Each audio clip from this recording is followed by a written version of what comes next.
안녕하세요. 오늘의 데일리 뉴스레터에 오신 것을 환영합니다. 1. 한국을 위한 엄청난 잭팟. 2. 미국의 엄청난 충격. 3. FA-50 잘 팔리네. 한번 진실을 알아봅시다. 한국의 방산무기가 또 한 번 역대급 대박을 터뜨렸습니다. 바로 한국의 FA-50에 전 세계가 환호하고 열광하고 있기 때문이네요. 얼마 전 우리 언론에 보도된 폴란드 수출 소식이 타진되자마자 이집트, 필리핀, 아일랜드에서 FA-50을 도입하자는 의견이 등장했습니다. 다 합치면 무려 130대의 FA-50이 수출되는데요. 심지어 사실상 FA-50의 승리가 거의 확정돼 말레이시아와 폴란드 도입 물량 54대를 더할 경우 최대 200대까지 수출 물량이 늘어납니다.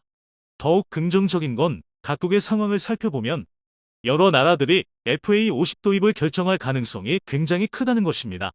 그만큼 현재 경공접기 시장에서 FA-50이 무수하기 때문이네요. 이 정도 소식을 전해드리면 분명 어떤 분은 국뽕이라고 비하하시는 분이 계시겠지만 이는 분명 거짓이 아니라 정말로 전 세계가 한국산 무기를 도입하기 위해 난리가 난 것입니다. 그런데 문제가 생겼습니다. 지난 8월 12일 서해 해상에서 F4 전투기 한 대가 추락하는 사고가 일어났습니다. 훈련 도중 기체 이상으로 추락했다고 하는데요. 이 소식에 우리 공군이 발칵 뒤집혔습니다. 올해 1월 심소령처럼 몇 명이 더 목숨을 잃어야 할지 말 수 없다는 것입니다. 이에 따라 우리 공군에서 구형 전투기 조기 퇴역을 위한 움직임이 커지고 있는데요. 그래서 한국 공군은 가장 먼저 FA-50 20대를 조기 생산해 급한 공백을 메울 계획입니다. 그런데 이 생산 물량을 먼저 국내에 돌리면 수출 물량을 채우기에 벅차다는 것인데요. 즉, 생산 라인이 모자라다는 것이죠. 그래서 생산 라인을 늘려 추가 생산분을 확보하기 위한 논의가 시작됐습니다. 하지만 이런 생산 라인 확충이 불안하다는 주장이 있습니다. 무리하게 생산 라인을 늘렸다가 제작사인 카이가 설비 확충으로 피해를 볼지 모른다는 것인데요. 이렇게 되면 대한민국의 항공기 근간이 흔들릴 수 있다는 것입니다. 그런데 걱정할 필요가 없습니다. 바로 미국에서 FA-50을 도입할 가능성이 커지고 있기 때문이네요. 최근 미국의 T-7A 레드호크가 또 말썽을 일으켰습니다. 공장 파업, 사업, 지원으로 제조단까지 상승하자 고독만 참아왔던 미 공군 관계자들이 상당히 격노하고 있습니다. 원래도 사기 싫었는데 이제는 정말 짜증이 난다는 반응인데요. 이에 따라 미 공군이 전술훈련기 사업에서 T7를 의도적으로 배제하고 다른 훈련기를 선택할 것이라는 분석이 지배적입니다. 그리고 그 대상으로 한국의 T-50A가 선정될 가능성이 높다고 세계군 전문가들은 분석하고 있는데요. 과거 쓸데없이 비싸고 애매한 성능의 T-50은 아무도 사지 않을 것이다라는 이야기를 하던 게 불과 수년 전이라는 것을 떠올려보면 지금의 상황은 상당히 이례적이라 할 수 있는데요. 반대로 그만큼 대한민국의 FA-50이 뛰어나다는 방증입니다. 그래서 준비했습니다. 오늘은 전 세계 여러 나라에서 대박이 난 FA-50 도입에 대해 알아보겠습니다. 2018년 9월 카이의 충격적인 비보가 날마들었습니다. 미 공군이 수백 대의 고등훈련기를 새로 도입하는 초대형 사업 TX 프로젝트에서 카이와 록히드 마틴의 T-50A가 미 보밍사와 사부가 내세운 T-7A 레드호크에 패했다는 소식이 전해진 것입니다. 이 소식에 T-50A에 기대를 걸었던 많은 이들이 탄식했습니다. 비록 미 의회가 보잉의 편을 들었다지만 성능으로 보면 T-50A가 T-7A보다 차기 고등훈련기에 더 적합했기 때문에 아쉽다는 반응이 줄을 이뤘는데요. 하지만 그만큼이나 조롱도 많았습니다. 사실 T-50은 개발 과정에서 비판이 많았습니다. 그 이유는 초음속 비행이 가능하게 한 설계 때문이네요.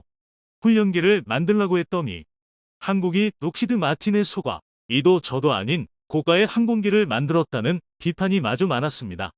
사실 한국은 록히드 마틴과 TX 사업을 추진할 때 세계 최고의 훈련기를 만들겠다는 야심찬 계획이 있었습니다. 그러나 가성비를 앞세운 T7에 패하면서 T-50 옹호론자들조차 할 말을 잃었습니다. 그리고 여기에 훈련기 시장에서는 M346과 L-15, T-50의 경공조끼 버전인 FA-50이 담당하는 경공격기 시장에서는 JF-17, 그리펜 엔치, 테자스 등 쟁쟁한 경쟁자가 등장했습니다. 그래서 전문가들조차 이제 T-50은 더 이상 수출되지 않을 것이다라는 비관적인 논평을 내놓는 이들이 나올 정도였는데요. 그런데 반전이 일어났습니다. T-50의 경쟁자라고 지목됐던 항공기들이 하나둘 결함을 드러낸 것입니다. 일일이 설명하기에는 너무 기니 간단히 정리해드리자면 중국산 전투기는 중국산답게 뻥 스펙이 드러났고 인도 테자스는 결함투성이로 날아다니는 관짝이었습니다. 그리고 M346은 생각보다 성능이 부족했고 그리펜은 너무 비쌌습니다. 그러니까 F-16V나 F-35 같은 고성능 전투기를 타기 전에 거쳐가는 훈련기이자 초계 전투 임무에서 맘 편히 쓸 수 있는 경공격기라는 위치를 가진 T-50, FA-50을 이길 항공기가 한 대도 없다는 사실이 밝혀진 것입니다. 그 결과 2022년 현재 전 세계 여러 나라들이 FA-50을 사겠다며 앞다퉈 돈다발을 내밀고 있습니다.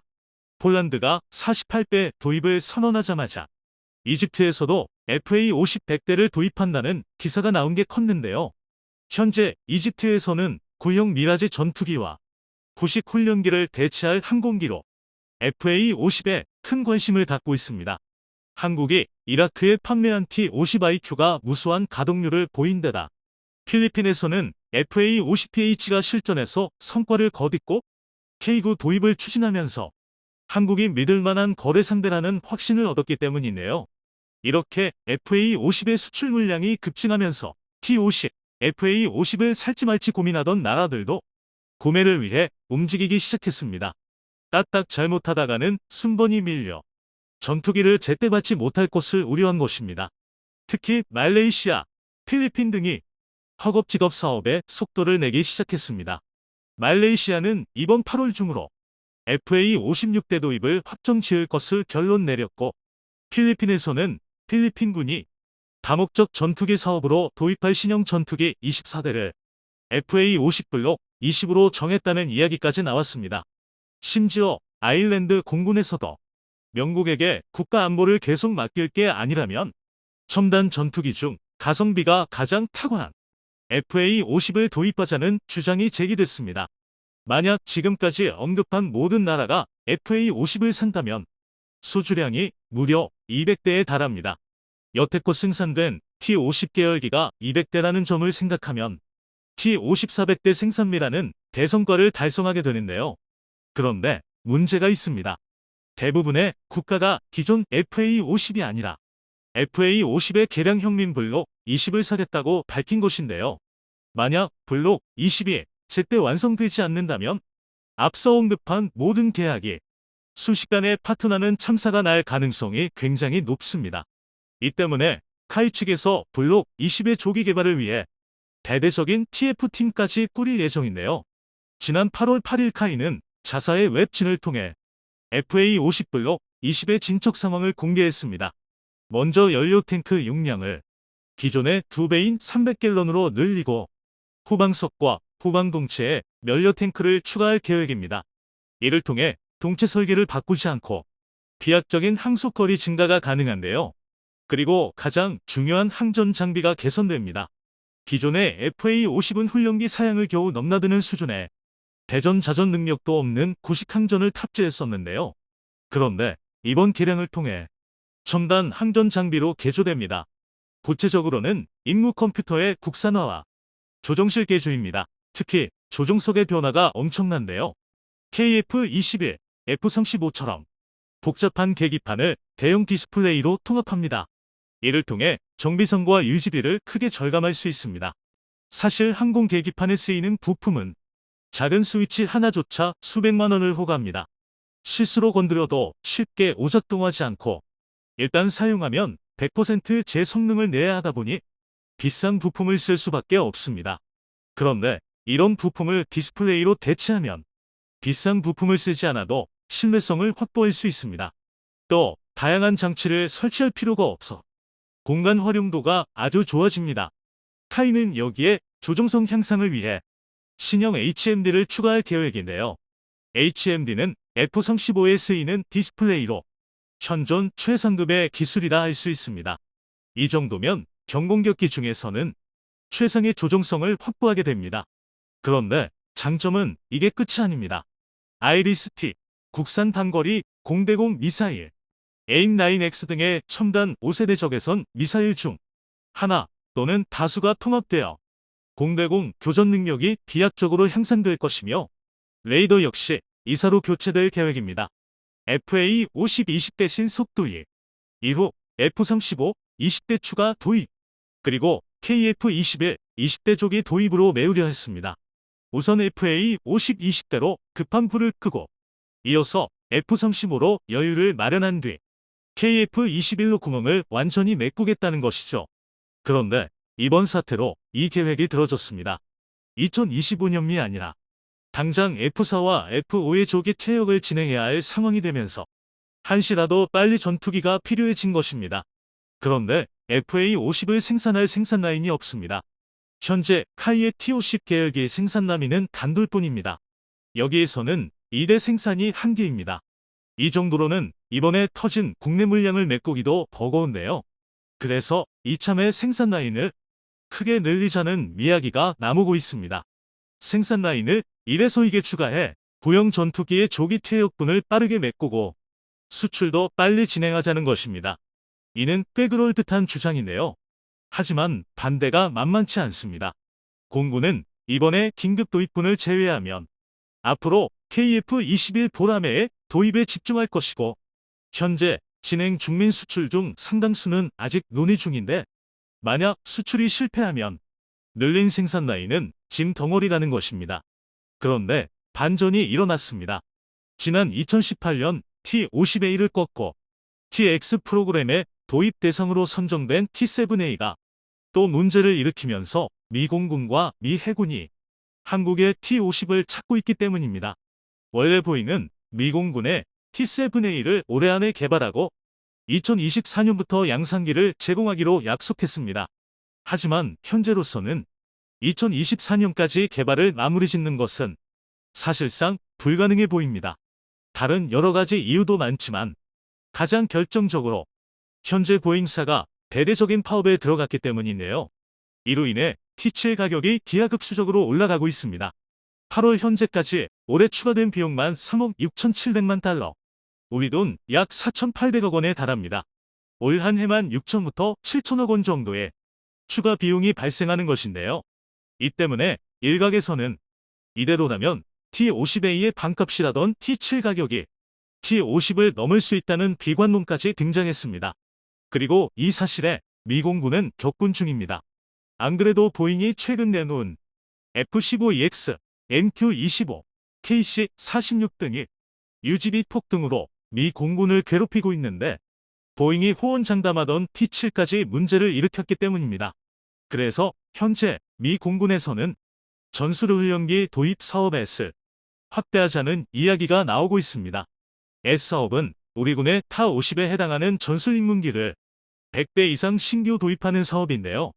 이 S 사업의 규모를 늘리고 보잉이 따낸 TX 사업의 규모를 대폭 축소해 T7의 도입을 우회적으로 취소하고 우수하고 검증된 훈련기인 한국의 T-50을 구매하겠다는 것입니다. 물론 변수가 없는 것은 아닙니다. 보잉이 지금의 위기를 어떻게 해결하느냐에 따라 미 공군의 최종 결정이 바뀔 수 있겠지만 지금처럼 T7 사업이 계속 흔들린다면 미 공군이 한국의 훈련기 100대를 충분히 구매할 수 있는 사상 초유의 사건이 일어날 수 있습니다. 그리고 지금까지 말씀드린 모든 사업이 성공할 경우 T-50의 총 생산량은 600대에 달합니다. 여기에 미 해군의 고등훈련기 사업이 더해진다면 그 규모가 무려 800대 이상으로 늘어납니다. 이렇게 되면 T-50 1000대 판매 및 수출이라는 엄청난 대기록을 대한민국이 세우게 되는 것인데요. 압도적인 가격 경쟁력과 출중한 스펙으로 세계 경전투기 시장 정복을 눈앞에 두고 있던 한국의 FA-50, 폴란드 수출을 기점으로 블록 20 업그레이드도 확정되면서 FA-50의 자리를 넘볼 기종은 나타나지 않을 것으로 보였는데요. 얼마 전 중국에서 유출된 사진이 전 세계적으로 큰 파장을 불러일으키고 있습니다. 중국에서 제작된 경전투기의 사진이 유출된 것인데요. 괘씸하게도 미국의 F5와 한국의 FA-50을 섞어서 베낀 듯한 형상을 하고 있어 많은 밀리터리 매니아들의 입방아에 오르내리고 있습니다. 이 새로운 경전투기는 FA-50의 강력한 경쟁자로 주목받고 있습니다. 성능 면에서 FA-50에는 전혀 미치지 못하지만 어처구니가 없을 정도로 싼 가격을 무기로 공격적인 판촉에 나선 상태입니다. 아니나 다를까 중국이 만들었기 때문이죠. 세계 전투기 시장의 뜨거운 감자로 떠오른 중국의 FTC 2000G에 대해서 지금부터 상세히 뜯어보도록 하겠습니다. F-22 랩터로 대표되는 5세대 전투기가 세상의 모습을 드러내고 나서 미래의 공중전은 5세대 전투기가 지배하게 될 것으로 여겨졌습니다. 이런 예상이 아주 들린 것은 아니었습니다. 현재 공중전의 승패를 판가름하는 열쇠는 5세대 전투기에 달려있다고 해도 과언은 아니기 때문입니다. 하지만 모든 공중전이 5세대 전투기를 주역으로 삼아 이루어질 수는 없는데요. F-22 같은 미국제 5세대기가 너무 앞서 나간 존재다 보니 비슷한 성능으로 재현하는 것조차 하늘의 별 따기였기 때문입니다. 1990년대에 만들어진 F-22에 견줄 수 있다고 주장하는 다른 5세대기가 등장한 것도 무려 20년이 지난 2010년대였을 정도니 말다했죠. 그나마도 러시아제와 중국제라서 그 성능의 진위를 크게 의심받고 있는 상황. 2022년 현재도 5세대기를 보유하고 있다는 것은 미국의 우방이라 미국이 5세대기를 팔아줬다는 의미와 다르지 않습니다. 5세대기의 등장을 통해 공중전에 대한 각국군의 인식과 요리는 크게 바뀌었습니다. 하지만 도저히 따라잡을 수 없는 기술 격차를 메우지 못해 혹은 천문학적인 비용 문제를 감당하지 못해 여전히 대부분의 공중전은 5세대에 한참 못 미치는 성능의 전투기로 치러지고 있는데요. 슬슬 세계 각국은 5세대급 기술의 개발을 시간에 맡겨두고 당장의 안보는 4.5세대 전투기에 맡기는 방향으로 현실과 타협하고 있습니다. 이미 기술의 첨단은 6세대 전투기를 가리키고 있지만 안보 위기를 겪는 국가들이 모두 이런 최첨단 무기를 갖출 수는 없었기 때문이죠. 대신 완전 스텔스를 제외한 5세대기의 일부 성능을 갖춘 4.5세대 전투기로 공군 전력의 평균을 끌어올리는 방법을 택한 것입니다. 이런 상황은 5세대 전투기의 시대를 연 미국조차 다르지 않습니다. 아무리 국방비 투자가 많은 미국이라도 공군 전투기 전부를 F-22나 F-35 같은 5세대 스텔스기로 도배해 놓고 운용할 방법은 없습니다. 미군 역시 F-15 이글, FA-18 헌해, F-16 파이팅 펠컨 등 잘 만든 과거의 기체들을 개량 및 현대화시켜서 지금까지도 잘 활용하고 있죠. 한국을 포함한 다른 많은 국가들도 이런 전략을 따라 4.5세대 기체들로 주 전력을 채우고 소량 도입한 5세대 기체로 군사적 억지력을 형성하는 하이로 믹스를 채택하고 있습니다. 이런 기류가 형성된 것이 근래의 일은 아니지만 러시아의 우크라이나 침공은 전 세계가 이러한 기류에 편승하는 속도를 가속시키는 계기가 되었습니다. 한치라도 어긋났다가는 세계대전으로 번질 수 있는 상황에서 세계 각국은 생존을 위해 허겁지겁 국방력 강화에 나섰습니다. 그리고 그 반사이익을 가장 크게 본 나라가 바로 한국이었죠. 4.5세대 전투기에 대한 세계적인 수요가 삽시간에 폭발한 데에 비해 정작 미국을 제외하면 제대로 된 전투기를 만들 수 있는 나라가 몇 되지가 않았습니다. 하지만 미국은 적이 될 가능성이 조금이라도 있는 나라라면 절대로 자국산 무기를 내주지 않습니다. 그런 상황에서 고를 수 있는 옵션은 인도의 테자스, 이탈리아의 M346, 파키스탄의 JF-17, 그리고 한국의 FA-50 정도가 있었는데요. 냉정하게 말해서 FA-50을 제외하고는 전부 심각한 문제점을 안고 있는 하자품들입니다. 테자스는 인도가 장장 40년에 걸쳐서 만들었는데 자국 공군조차 그 성능을 신뢰하지 않아서 인수를 거부하는 항명 사태까지 일어났던 물건입니다. 게다가 가격도 거의 F-35A에 달하는 수준으로 책정돼서 사갈 이유가 전혀 없는 애물단지가 되어버렸습니다. M346은 일단 초음속 비행이 불가능한 데다가 제대로 된 공중전 수행 능력이 없어 입찰 경쟁에 이겨본 적이 없죠. JF-17은 파키스탄이 중국과 합작했다고 주장하지만 사실상 중국이 다 만들고 있는 전투기입니다. 일단 그것만으로도 미국의 눈치가 보이는데 더 심한 문제도 많죠. 러시아와 중국 사이에서 부품을 가지고 어설프게 줄타기를 하던 파키스탄 때문에 JF-17은 엔진에 치명적인 결함을 달고 사느라 천문학적인 유지비를 잡아먹습니다. 게다가 성능 경쟁을 위해 뒤늦게 추가하기 시작한 기능들 때문에 최신형인 블럭 3에 도달해서는 도저히 가격 경쟁력을 논할 수 없는 입지가 되어버렸습니다. 이런 수준 미달 경쟁자들 사이에서 비록 체급이 작더라도 훌륭한 수출 실적과 실전 경험까지 갖추고 있는 FA50은 믿을 만한 선택지로 떠오르게 되었습니다. FA50과 그 원형인 T50은 인도네시아, 이라크, 필리핀, 태국으로 팔려나갔고 폴란드 수출로 마침내는 나토의 문턱까지 뚫었습니다. 그리고 이를 계기로 이사 탑차, 공대공공대지 무장 통합 등을 포함한 블록 20으로 강력한 업그레이드를 꾀할 수 있게 되었습니다. 그리고 이 개량이 끝날 쯤에는 FA52 세계 경전투기 시장을 제패하는 것이 꿈이 아니게 될 예정이었죠. 그런데 여기서 예상치 못한 복병이 나타났습니다. 그 이름은 FTC 2000G. 중국에서 제2의 구훈련기를 개조해서 만든 경전투기였습니다. FTC 2000G의 스펙은 사실 FA50에 비할 바가 못 됩니다. 최대 속도 마하 1.2, 폭장량 역시 3톤으로 솔직히 말해서 FA-52 도저히 자랑할 수 없는 스펙에 있어서도 모자라는 모습을 보여주기 때문입니다.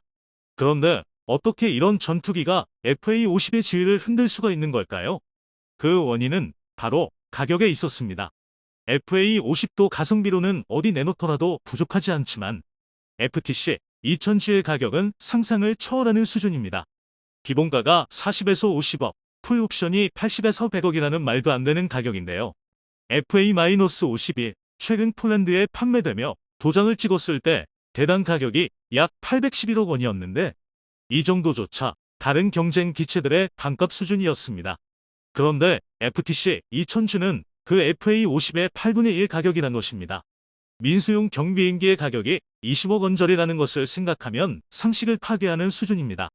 이런 일이 가능했던 이유는 FTC 2000G의 원본인 JL92 냉전 시대를 휘날렸던 소련제 전투기 미그 21을 바탕으로 만들어졌기 때문입니다. 중국에서 라이센스 생산한 분량만 해도 수천 대에 달하다 보니 생산 단가를 극한까지 줄일 수가 있었던 것이죠. 그 결과 거의 장갑차 가격으로 전투기를 살 수 있다 보니 벌써부터 중국 무기를 사는 데에 거리낌이 없는 나라 몇몇이 이를 사갔습니다. FTC 2000G에는 JF-17 블럭 3과 동급인 수출용 이사 레이더 LFK-601가 탑재되어 있고 중국판 암램으로 불리는 PL-12 중거리 공대공 미사일이 동합되어 있어 사거리 90km 이상의 BVR 전투까지 가능하다고 합니다. 더불어 중국제 공대함, 공대지, 대레이더 미사일 역시 탑재할 수 있고 정밀 유도 폭탄도 달 수 있다고 하죠. 객관적으로 봐도 가격에 비해서 상당한 성능입니다. 물론 중국산인 만큼 이 전투기가 제대로 작동을 하는지는 두고 봐야 하는 일이지만 저 압도적인 가성비는 어느 정도의 하자조차 감수하고 쓸 가치가 있는 정도입니다.